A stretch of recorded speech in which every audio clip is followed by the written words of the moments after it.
자, 오늘 말씀은 인생의 문제는 무엇에서 오는가? 라는 제목의 말씀입니다. 지난 주일과 같은 본문의 말씀을 가지고 지난 주일에는 가정의 문제가 어디에서 오는가? 가정의 문제가 무엇에서 오는가? 또 오늘은 인생의 문제가 무엇에서 오는가? 라고 하는 말씀을 드리려고 합니다. 여러분 모두 세상을 살아가다 보면 이런 문제, 저런 문제 많이 만나잖아요. 그 문제로 인해서 괴로울 때, 힘들 때, 어려울 때 있잖아요. 그러면 그 문제가 모두 다는 아니겠지만 그래도 그 문제가 어디에서 왔는가, 이 문제의 시작이 어디로부터인가, 이것을 우리가 알 수 있다라는 거예요. 그것에 대한 정답이 오늘 이 본문 말씀에 들어 있다라는 것입니다. 이 본문 말씀을 보면서, 이 말씀을 들으면서, 이래서 나에게 이런 문제가 찾아왔었구나. 내가 그 문제를 해결받기 위해서, 그 문제에서 벗어나기 위해서는 이제는 이렇게 해야 되겠구나라고 하는 그런 어떤 답, 그것을 오늘 본문을 통해서 찾아볼 수 있다라는 것입니다. 그러므로 오늘 이 말씀 여러분이 잘 귀담아 들으시고 또 이 말씀을 통해 여러분이 잘 깨달아서 여러분이 인생길을 살아갈 때 문제 속에서 살아가는 것이 아니라 주님이 주시는 평안 가운데서 인생길을 살아가기를 먼저 주님의 이름으로 축복합니다. 아멘. 아브라함이 하나님에게 땅과 또 자손에 대한 약속을 받고 가나안 땅에 와서 거주한 지 몇 년이요? 10년이 지났습니다. 본문 말씀 3절에 보니까 10년이 지났어요. 그런데 그때까지 하나님이 약속하신 그 자손, 후손, 아들이 아브라함과 사라 사이에 없었습니다. 아기가 없었어요. 자, 그래서 그 10년이 지나는 어느 날 사라가 자기 남편 아브라함에게 하갈을 첩으로 들여라. 여기서 첩이라고 말하는 것은 원문에 보면 그냥 아내라는 뜻이에요. 아내. 그러니까 내 여종 하갈을 당신의 아내, 두 번째 아내로 삼아라. 이렇게 이제 제안을 합니다. 자, 그러면 사라가 왜 자기의 여종을 아브라함에게 이렇게 첩으로 아내로 주는가? 오늘 이제 이것을 두 가지 관점에서 좀 보려고 하는데, 자, 오늘 본문 2절 말씀, 우리가 이제 오늘 중점적으로 봐야 될 말씀 2절 말씀이거든. 이 안에 지금 이 답이 있단 말입니다. 2절 말씀 같이 다시 한번 읽어봅시다. 같이 읽습니다. 사례가 아브라함에게 이르되 여호와께서 내 출산을 허락하지 아니하셨으니 원하건대 내 여종에게 들어가라. 내가 혹 그로 말미암아 자녀를 얻을까 아노라 하매 아브라함이 사례의 말을 들으니라. 아멘. 자, 여기에는 일단 먼저 당시에 어떤 그 문화적인 배경이 깔려 있어요. 사례가 아브라함에게 내 여종을 아내 삼아라. 그래서 그 여종을 통해서 아들을 낳아라. 그 여종을 통해서 낳은 아들을 내가 내 아들을 삼겠다. 이렇게 말하는 이 안에는 당시에 문화적인 배경이 있다라는 것입니다. 자, 아브라함 당시 이 혼인에는요, 반드시 뭐가 이제 작성이 되느냐? 혼인 계약서라는 것이 작성이 됩니다. 혼인 계약서. 자, 그러면 계약서라는 것이 작성이 되면 오늘날에도 보면 그 계약서에는 이런 조항 저런 조항 여러 가지 조항들이 들어가잖아요. 들어갑니다. 그런데 그 가운데 빠지지 않고 공통적으로 들어가는 조항이 하나 있는데 그것이 무엇이냐? 남자와 여자가 혼인을 할 때, 여자가 이제 남편의 집에 가서 살을 때, 남자와 여자가 혼인을 했을 때, 여자가 아이를 낳지 못해. 여자가 아기를 낳지 못해. 여자가 불임이에요. 자, 그랬을 때는 어떻게 하느냐? 여자가 자기가 혼인을 하면서 데리고 가는 여종이 있단 말입니다. 그 여종을 자기 남편에게 주어서라도 그 남편에게 아들을 있게 해 주겠다. 이 내용이 반드시 당시 혼인 계약서에 들어가는 내용이에요. 이게 바로 아브라함 당시의 혼인의 문화입니다. 혼인 문화. 자, 그래서 처녀가 혼인을 할 때 그 처녀의 아버지는 반드시 자기 딸에게 자기 집에 있던 그 어린 여종 하나를 붙여주는 거예요. 그것이 그 여종이 혼인을 해서 남편 집으로 떠나는 자기 딸에게 아버지가 주는 가장 큰 선물이기도 해요. 자, 그 실제 사례가 성경에도 등장을 하잖아요. 실제 사례가 성경에도 나오는 사례입니다. 그런 문화. 그게 어디냐? 바로 창세기 29장이죠. 한번 찾아볼까요? 같이 한번 확인을 해봅시다. 창세기 29장 24절 말씀이죠. 24절에도 나오고 29절에도 나옵니다. 24절 말씀 한 절만 우리가 찾아서 같이 한번 읽어볼까요? 라반이 또 그의 여종 실바를 그의 딸 레아에게 시녀로 주었더라. 아멘. 야곱 얘기입니다. 야곱이 외삼촌이었던 그 라반의 집에 들어가서 살 때 이제 그 외삼촌의 딸들이죠. 사촌지간이죠. 그 딸들 가운데서 이제 아내를 취하잖아요. 그래서 혼인을 한단 말입니다. 근데 뭐 야곱이 혼인을 한다고 해서 다른 멀리 떠납니까? 아니죠. 같은 집에서 살아가잖아요.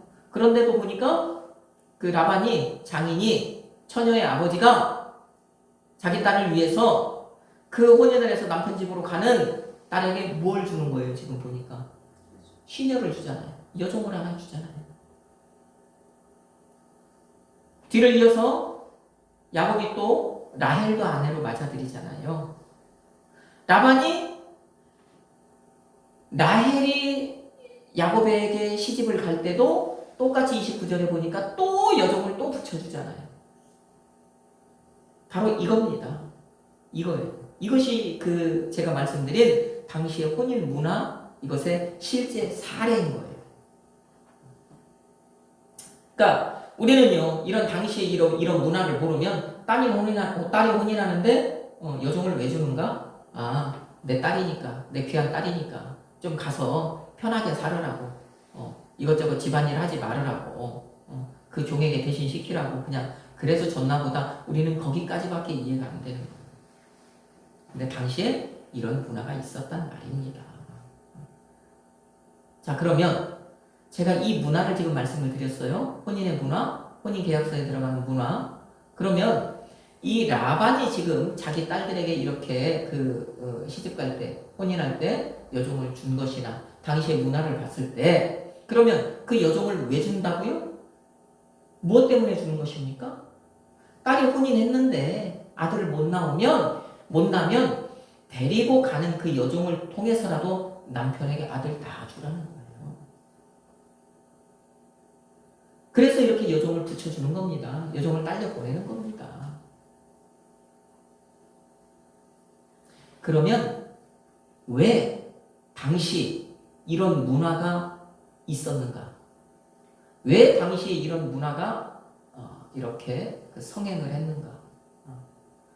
왜 당시 이런 그 혼인을 할 때 혼인 계약에 반드시 이런 조항이 들어갈 수밖에 없었는가? 그것은요, 그 당시가 부계 사회라는 것과 맥을 같이 해요. 부계 사회. 부계 사회라는 것은 뭡니까? 모든 권한이 남자에게 있다는 것입니다. 남자에게서 모든 힘이 나온다는 것입니다. 이 얘기는 다른 말로 하면 남자가 그 집에 없어지면 그 집은 어떻게 해요? 그 가문의 문을 닫아야 된다는 얘기입니다. 그렇죠? 집안이 없어지는 거예요. 가정이 없어지는 거예요. 하나의 가문이 사라져버리는 거예요.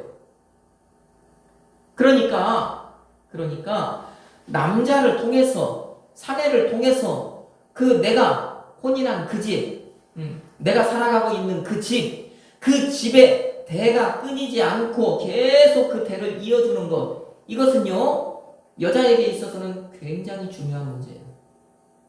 한 집을 봐도요 남자를 통해서 그 집의 대가 끊어지지 않고 계속 이어지는 것, 그것은 한 집안에 있어서 한 집안에 있어서 가장 큰 문제였잖아요. 그죠?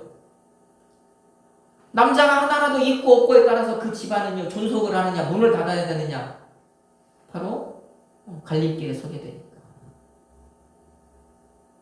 그러니까 대가 끊어지는, 그래서 가문이 문을 닫는 그런 만일의 사태에 대비하기 위해서 당시에 이런 혼인 문화가 만들어진 거예요.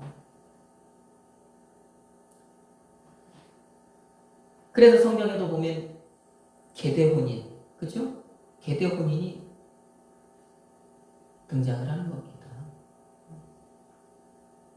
형이 아들이 없어서 죽어서, 그죠? 혼인을 했는데 아들이 없어서 죽어. 그러면 밑에 동생이 형의 가문을 존속시키기 위해서 형수를 취하여서 아들을 낳아줘야 되는 거예요. 그 첫 번째 낳은 아들은 그 동생의 아들이 아니라 형의 아들이 되는 거예요. 그래서 형의 가문을 잇는 자가 되는 겁니다.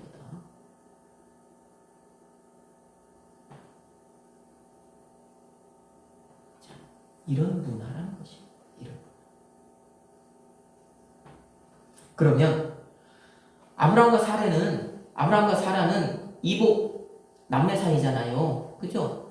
성경에 보면 아브라함이 얘기하잖아요. 이는 실제로 내 누이다, 내 이복 누이다 그러잖아요.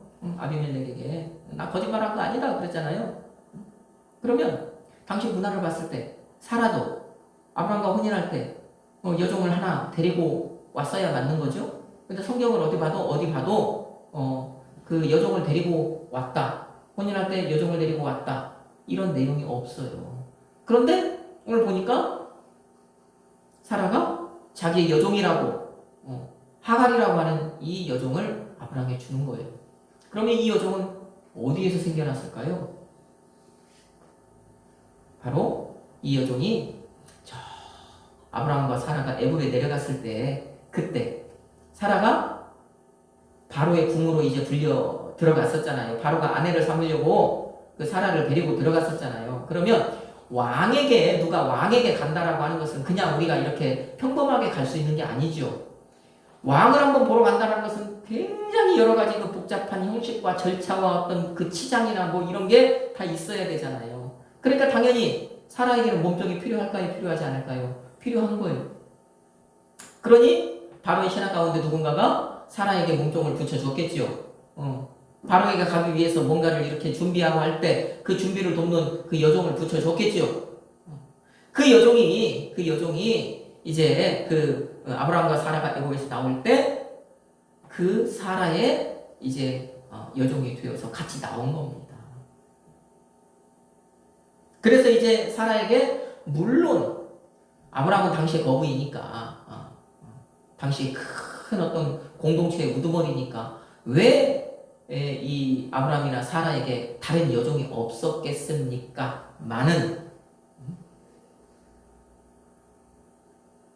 그런데 어쨌든 여기에서 사라가 그런 여종이 하나 생겼고, 마땅한 여종이겠죠. 그 중에 가장 마땅한 여종, 그러니까 이 여종을 이제 아브라함에게 준 거예요. 이게 바로 당시 문화적인 배경인 것입니다. 그래서 그랬구나. 그러면 보십시다. 우리 생각을 한번 해볼까요? 자, 이걸 당시 문화에서 보면 사라는 지금 아브라함을 위해서, 아브라함의 가문을 위해서 최선을 다한 것입니까? 다하지 않은 것입니까? 당시 그 사회의 문화에서 보면 최선을 다한 거예요.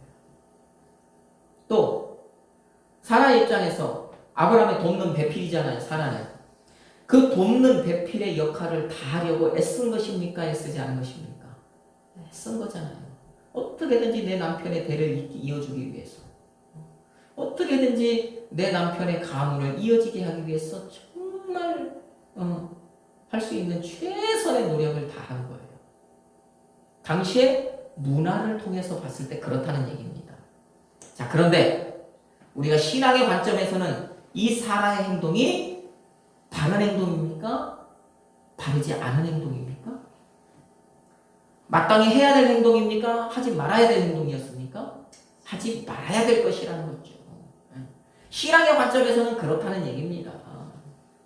사라는요, 자기 여종을 통해서 아들을 낳는 것으로 아브라함을 도우려고 하면 안 되었다라는 거예요. 왜? 그 아들 하나님이 주시겠다고 그랬잖아요. 너희 몸에서 날짜라고 그랬잖아요. 그래서 그렇게 하면 안 되었다. 당시 문화가 아무리 그럴지라도 하나님의 약속을 받았으니까, 하나님의 말씀을 받았으니까, 하나님이 이 말씀을 하셨으니까 인내하자, 기다리자. 그랬어야 맞는 거죠. 그게 바로 믿음의 사람의 자세였다는 거예요. 하나님의 말씀을 신뢰했어야 한단 말입니다. 자, 그러면 우리가 먼저 이제 여기서 알아야 될 것. 사라가 그러면 사라의 인생의 문제에 빠지게 되는데, 그죠? 이 사건으로 인해서 이제 문제가 빠지게 되는 거잖아요. 사라가 여종에게 어떻게 멸시를 당하고, 또 사라가 여종에게 뭘 당해요? 뭘 당합니까? 멸시만 당합니까? 아니잖아요. 자기 남편에게 뭐래요? 모욕을 당했다고 그러잖아요. 모욕을 당했다고. 자, 이런 일들을 왜 만나느냐? 다른 것이 아니라는 거죠. 사라의 인생이 이런 문제에 빠지게 된 이유는 사람이 만든 법을 하나님의 법보다 더 크게 생각하는 것에 원인이 있다라는 거예요. 사람이 만든 법을 하나님의 법보다 더 무겁게 생각하는데 거기에 원인이 있다라는 것입니다. 그래서 그의 인생이 문제에 빠지게 되었다.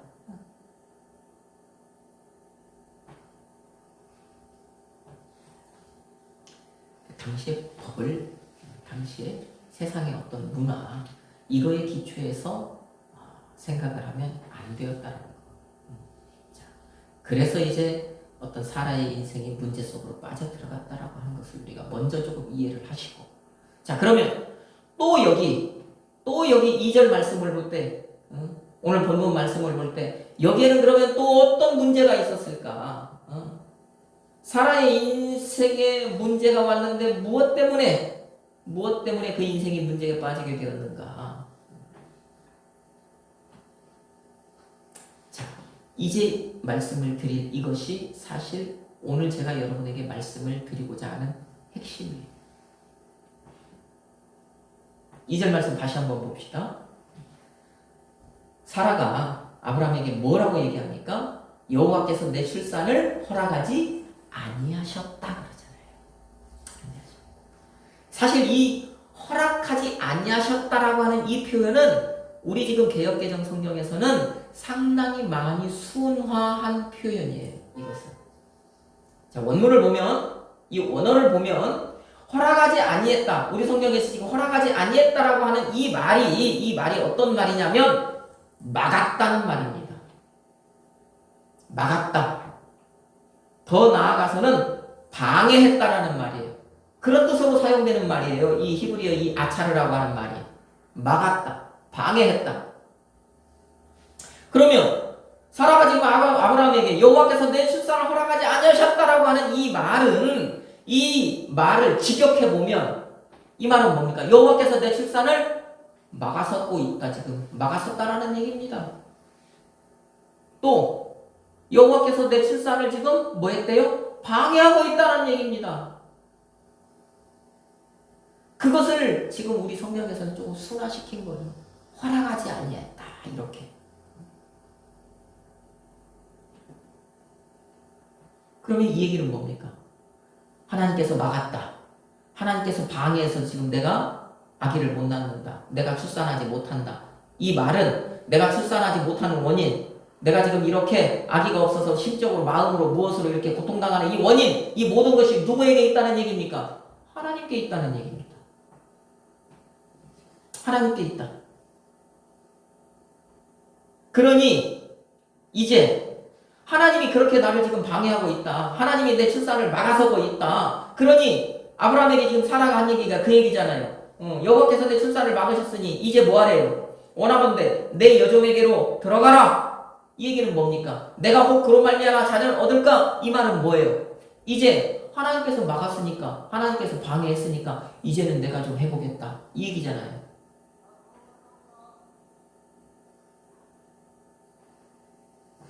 내가 지금 아이를 못 낳았어요. 아이를 못 낳고 있어요. 내가 불임이에요. 그런데 이때까지는 이제나 저제나 이제나 저제나 기다려봤어요. 그런데 어느 순간 사람의 마음에 그 생각이 확 들어왔다는 거예요. 이거 하나님이 막은 거네? 하나님이 지금 내 출산을 방해하고 있네? 그래? 그렇다면 이제 내가 기다리는 것이 아니라 그 약속을 믿을 것이 아니라 이제는 내가 좀 어떻게 해봐야지. 내가 살 방법을 내가 찾아봐야지. 이제는 내가 어떻게 해봐야지. 지금 그 얘기하는 거잖아요. 그 얘기하는 거. 하나님이 내 출산 막았으니까 이제는 내가 내 방법을 강구해서 이제는 내가 출산해보겠다는 얘기입니다. 하나님께서 내 출산을 방해하는 것 같으니까 어떻게든지 이제는요 그 하나님의 방해를 뚫고 내가 한번 아이를 한번 낳아보죠. 그 얘기를 지금 하는 거잖아요. 그게 지금 이 사라가 아브라함에게 하는 내 여종에게로 들어가라. 내가 그로 말미암아 아들을 낳을까, 자녀를 얻을까 하노라. 그 말 속에 들어있는 함의되어 있는 이 뜻이잖아요.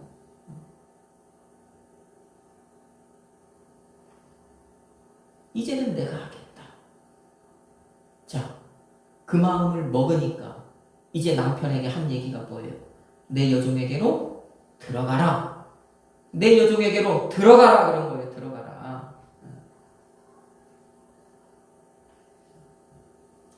여기서 이 들어가라고 하는 이 말은요, 그 히브리어 보라고 하는 말인데 여기 이 문법을 보면 이게 명령법이 사용이 되었습니다. 명령법. 지금 자기 남편에게 명령한 거예요. 들어가라. 들어가라. 명령한 겁니다. 이렇게 해라.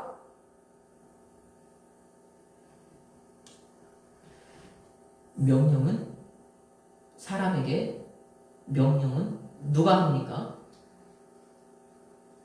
사람에게 명령은 누가 할 수 있을까요?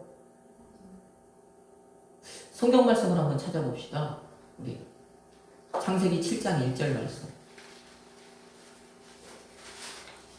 똑같은 말이 사용된 내용입니다. 똑같은 어떤 명령이 창세기 7장 1절 말씀에 나와요. 창세기 7장 1절 말씀 같이 한번 읽어봅시다. 여호와께서 노아에게 이르시되 너와 내 온 집은 방주로 들어가라. 이 세대에서 내가 내 앞에 의로움을 내가 보았음이니라. 아멘. 하나님께서 지금 노아에게 방주로 들어가라 이렇게 말씀을 하시잖아요. 거기에 보면 들어가라 라고 하는 그 하나님의 말씀이 오늘 본문 2절에서 사라가 아브라함에게 내 여종 하간에게로 들어가라 라고 하는 말과 똑같은 말이고 똑같은 문법, 다시 말하면 명령법이 사용된 곳입니다. 보세요. 명령을 누가 하는 것이라고요? 하나님이 하는 것이라고. 제가 왜 지금 우리가 보고 있는 본문 2절에 들어가라고 하는 말이나 저 창세기 7장 1절에 하나님께서 노아에게 방주로 들어가라 라고 했던 그 말을 지금 비교를 하느냐? 명령을 한다라는 것은 도대체 여기에는 무슨 의미가 있냐라는 거예요. 사라도 지금 아브라함에게 명령을 했고 하나님도 지금 노아에게 명령을 하셨는데 이 명령을 한다라는 것은 그러면 이것은 무슨 뜻이냐?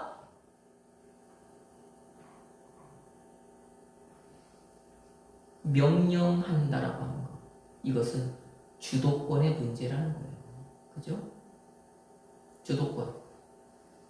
하나님께서 노아에게 방주로 들어가라 말씀을 하셨어요. 너 있는 그곳에서 장소를 옮겨서 저 다른 장소로 옮겨라 이렇게 말씀하신 거잖아요. 그렇죠? 장소를 옮겨라. 그런데 그 장소를 옮기는 주도권이 노아에게 있다고요? 하나님께 있다고요? 하나님께 있다고요. 그러니까 노아가 7장 7절에서 보면 하나님의 말씀대로 방주로 장소를 옮기잖아요. 방주로 들어가라. 방주로 들어갔지 않습니까? 그런데 오늘 본문을 보니까 지금 사라가 아브라함에게 내 여종에게로 들어가라. 그러면 주도권이 누구에게 있는 거예요? 하나님에게 주도권이 있는 것입니까? 사람에게 주도권이 있는 것입니까? 사람에게 지금 주도권이 있잖아요. 내 여종에게 들어가라. 사라가 주도권을 가지고 명령을 하니까 아브라함이 사라에게로 들어가요, 안 들어가요? 들어가잖아요. 주도권이 지금 누구에게 있느냐의 문제. 이 문제 앞에서 어디에서는 보니까 어디에서는 하나님이 주도권을 가지고 사람을 주관하시고 있고 어디에서는 보니까 사람이요 주도권을 가지고 사람을 주관하고 있더라는 거예요. 자, 다시 말씀을 드리지만 이동을 명령하는 거 이렇게 해라, 이쪽에서 옮겨라, 장소를 옮겨라, 여기로 가라, 이렇게 해라 라고 하는 그 이동을 명령하는 이 명령은 누구만이 할 수 있다? 하나님만이 할 수 있다라는 거예요. 하나님만이. 그런데 지금 사라는요, 하나님이 노아에게 방주로 들어가라 하고 명령하신 것처럼 자기의 배필에게, 자기 남편에게, 내 여종에게로 들어가라 명령하고 있잖아요. 하나님이 있어야 될 이 인생의 주도권을요, 지금 사라가 쥐고 흔들고 있지 않습니까? 사라는요, 지금 자기의 자리를 벗어나서, 그렇죠? 하나님의 주도 아래에 놓여 있어야 될 이 사라가 그 자리를, 자기의 자리를 벗어나서 하나님의 자리에 앉아 있는 거잖아요. 자기가 높아진 것 아닙니까?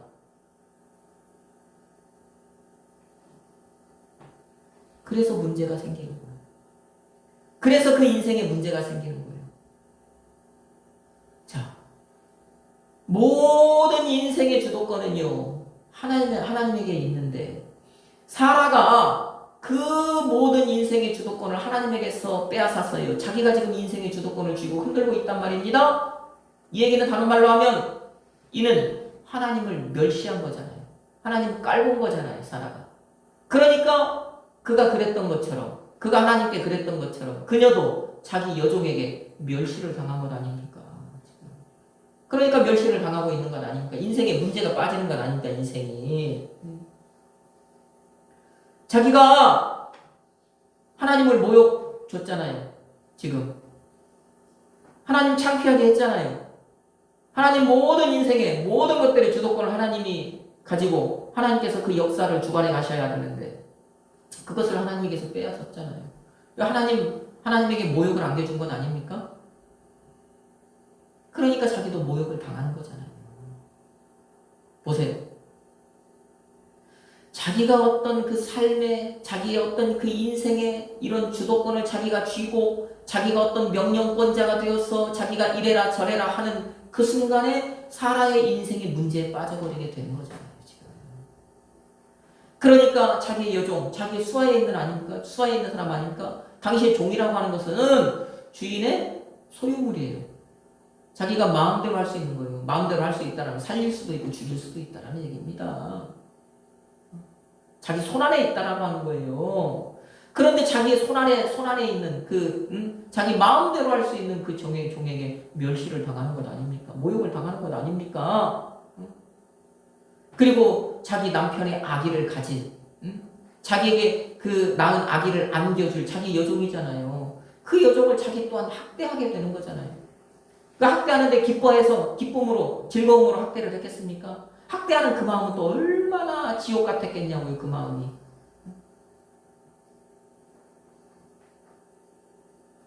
이게 바로 지금 사라가 이렇게 문제에 빠지는 거잖아요. 그렇죠? 그런데 이 문제에 왜 빠졌다고요? 왜 이 문제의 소용돌이 속으로 사라가 들어가게 되었다고요? 자기 인생의 주도권을요 하나님에게서 자기가 빼앗아서 그 인생의 주도권을 자기가 쥐고 흔들기 때문에 흔드는 그 순간 그러는 순간 그 인생이 문제 속에 빠지게 된 거예요. 인생의 문제가 무엇에서 왔다고요? 주도권을 자기가 쥐는 것에서 왔다고요.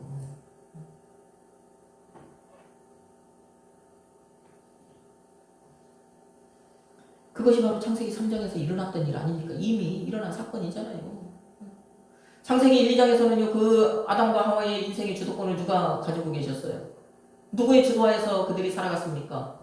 하나님의 주도하에 살아갔잖아요. 그 모든 인생의 주도권이 하나님에게 있었잖아요. 그게 마땅하잖아요. 근데 3장에 오니까 하와가 어떻게 해요? 내 인생의 주도권은 내가 주고 살아볼게. 그러니까 하나님 먹지 마라. 먹으면 죽는다. 반드시 죽는다. 먹지 말아라. 하나님 그 말씀 하셨지만 내가 한번 경험해 보겠습니다. 내가 한번 살아보겠습니다. 내 인생 내가 알아서 해볼게요. 그리고 하나님 먹지 말으라고 하고 반드시 죽는다고 하고 먹는지 먹으면 죽는지 안 죽는지 그죠? 해본 것 아닙니까? 그랬을 때 그들의 인생이 문제에 이제 빠지게 되었던 것처럼 오늘 본문에도 보니까 사라의 인생이 그렇더라는 거예요. 그 인생의 주도권이 하나님에게 있어야 될 주도권을 자기의 손에 이제 쥐고 자기가 쥐고 흔들 때 인생에 문제가 찾아오더라는 거예요.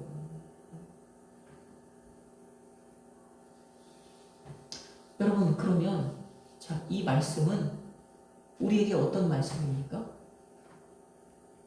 다시 말씀을 드리지만 우리 살아가다 보면 큰 문제, 작은 문제, 문제를 많이 만납니다. 인생의 문제를 많이 경험하게 돼요.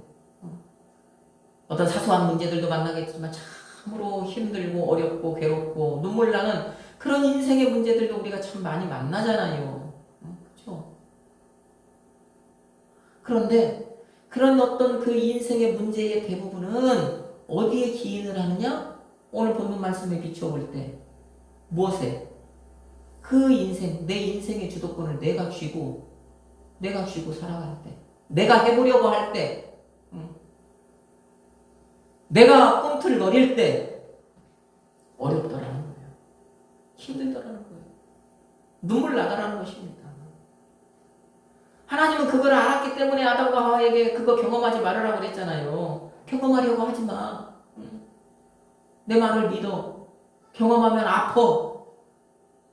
경험하면 눈물 나. 그러니 너희의 인생의 주도권을 나에게 맡겨. 우리의 인생이 마찬가지라는 겁니다. 여러분 우리 그리스도인이잖아요. 자, 그리스도인이라고 하는 이 말 속에는 어떤 의미가 들어있습니까?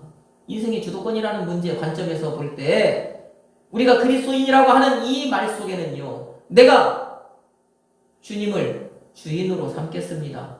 내가 주님을 내 선생으로 삼겠습니다. 내가 예수님을 내 주님으로 삼겠습니다. 내가 예수님만을 나의 왕으로 섬기며 살겠습니다라고 하는 그 뜻이잖아요. 이 말이 다른 말로 하면 주님께 내 인생의 주도권을 온전히 맡기겠습니다. 이 얘기 아닙니까? 그러면 우리 그리스도인이라고 하는 사람은요. 우리는 모두 다 주님께 내 인생의 주도권을 맡긴 사람들이잖아요.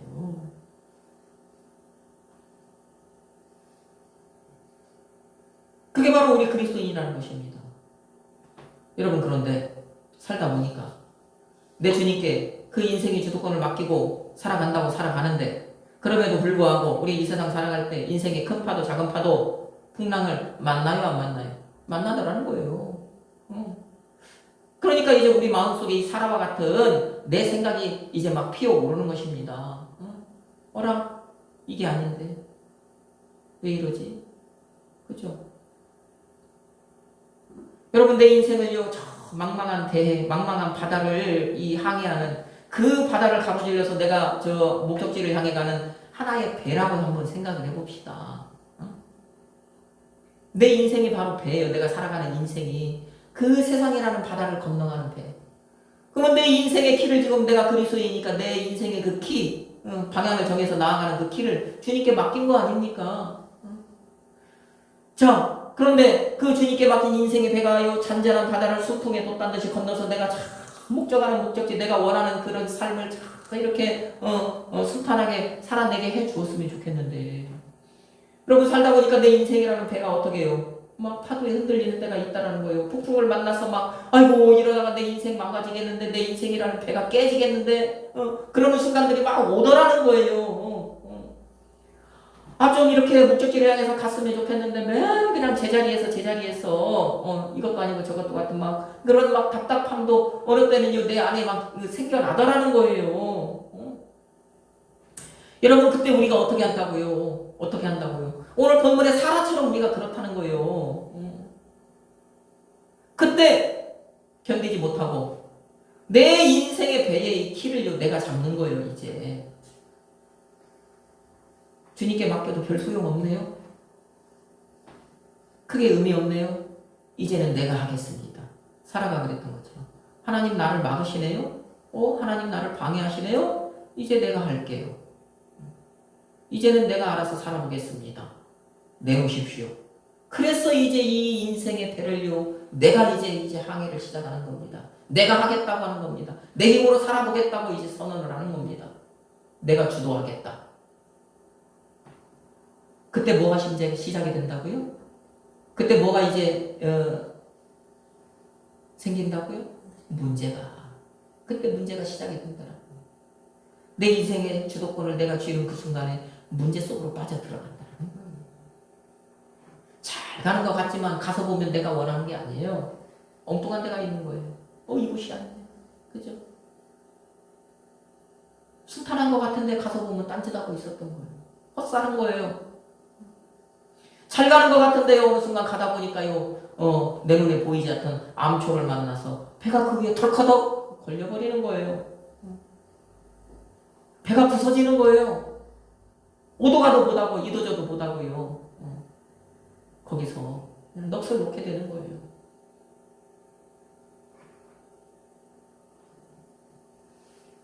그때 우리는 생각하게 되죠. 주님께서 내 인생의 배의 키를 잡고 있을 때 내 인생이 순탄하지 않은 것 같았는데, 내가 참 힘들었던 것 같았는데, 주님은 이런 것들을 피해서 가시느라고, 그런 건 만나지 않게 하시려고 그렇게 항로를 정해서 가셨기 때문에 내가 때로는 그랬을 수도 있었겠구나. 그때 가서 후회하는 거죠.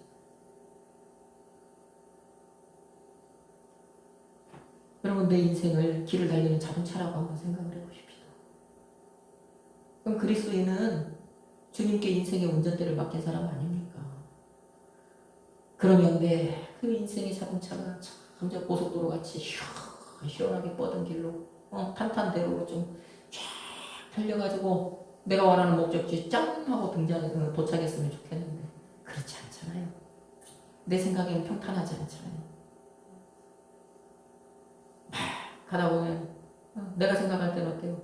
자갈길 가는 것 같은 거예요. 험한 막 산길 가는 것 같은 거예요. 이리 미끄러지고 저리 미끄러지고요. 그런 막 진창길을 가는 것 같은 거예요. 그러니까 어떻게 해요? 내놓으라는 겁니다. 주님한테. 내가 잡을게요. 내가 운전할게요. 내 인생이니까 내가 한번 해보겠습니다. 그때 뭐가 생긴다고요? 문제가 생기는 거예요.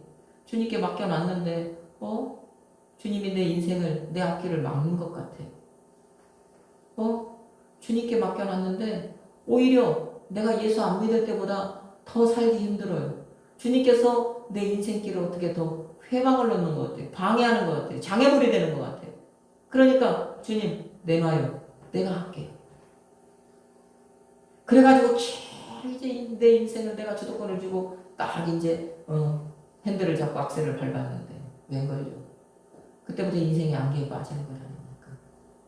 앞을 모르는 것 아닙니까? 어디로 가야 될지 모르는 것 아닙니까? 그 안개 속에서 꾸역꾸역 가다가 만나는 게 뭐예요? 길이 끊어지는 거예요. 산을 만나는 거예요. 물을 만나는 거예요. 갈 수 없는 그 길의 끄트머리에 서게 되는 거예요. 갈 수도 없고 뒤로 갈 수도 없고 앞으로 갈 수도 없고 뒤로 갈 수도 없고 이걸 진퇴양난이라고 하잖아요. 그런 인생의 문제에 우리가 빠지게 되는 거예요. 그때 우리는 뭘 생각한다고요? 주님께 맡겼어야 되는데. 그죠? 이게 어리석은 거라고. 하나님께서 아담 부부에게 말씀하셨던 것처럼 내 말씀대로 살아라. 내 말을 믿어라. 너희의 그 인생의 모든 주도권을 나에게 위임해라. 그러면 내가 너희들을 어떻게 편안하게, 안전하게, 평안하게, 그죠? 좋은 곳으로 인도할 거야. 그들이 그 말을 믿지 못했던 것처럼, 그들이 그것을 신뢰하지 못했던 것처럼 우리도 똑같이 그렇다는 것입니다. 그랬을 때 우리 앞에 문제가 찾아오더라는 거예요. 그때 인생의 문제가 시작되더라는 거예요. 여러분, 인생의 문제가 무엇에서 온다고요?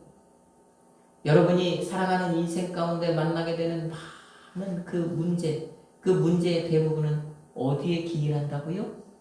인생의 주도권을 내가 쥐는 건데. 주도권을 내가 가지고 있는 것에서 시작이 된다는 것입니다. 사랑하는 성도 여러분, 오늘 우리는요, 사라를 통해서 인생의 문제가 무엇에서 오는지를 알게 되었습니다. 인생의 문제는 다른 것이 아니라 내가 그 인생의 주도권을 가질 때 온다는 사실을 알게 되었습니다. 이 자리에 있는 여러분 모두 여러분의 인생의 주도권을 주님께 맡기는 그런 진실한 신앙인이 되기를 이 시간 결단하기를 주님의 이름으로 축복합니다. 그리고 결단한 대로 인생을 살아갈 때 여러분의 인생의 주도권을 주님께 온전히 맡기고 살아가는 그런 여러분이 되기를 또 주님의 이름으로 축복합니다. 그리하여서 여러분 모두 인생을 살아갈 때 문제에 빠져서 그 문제 속에서 허우적대는 그런 인생을 살아가는 것이 아니라 주님의 날개 아래서 평안을 풍성하게 받아 누리는 그런 삶을 살아가시기를 우리 인생의 주권자가 되시는 예수님의 이름으로 축복합니다. 아멘.